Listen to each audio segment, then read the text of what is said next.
A fortune teller named Annie becomes disturbed when a young woman asks for a reading, because the moment she looks at the girl, she notices signs of livor mortis on her feet, a terrifying omen that suggests the girl will soon die. Despite her ability to predict the future, Annie chooses not to reveal the truth because the girl's boyfriend is her close friend, and she believes knowing her fate would only bring more suffering.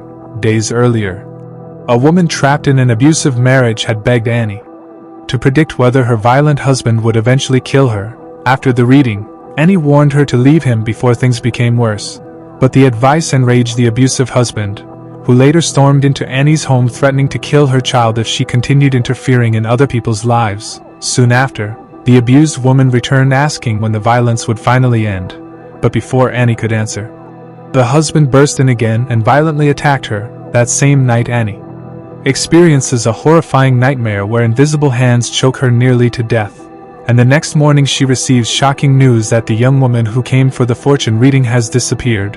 Remembering the signs she saw on the girl's feet, Annie realizes something terrible has happened. The police eventually approach Annie for help after failing to find any clues, and although reluctant, she agrees to use her abilities to assist the investigation for the sake of her friend Buddy.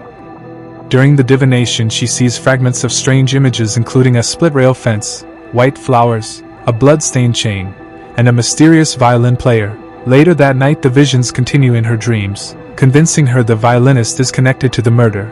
But the sheriff dismisses her suspicions because the man is considered harmless. However, when Annie learns that the violinist's closest neighbor is Donnie, the abusive husband, she immediately realizes the truth. The police rush to a pond near Donnie's home where Annie spots the same white flowers from her vision, and after an intense search, they finally discover the missing girl's body hidden underwater, chained beneath the pond exactly as Annie foresaw.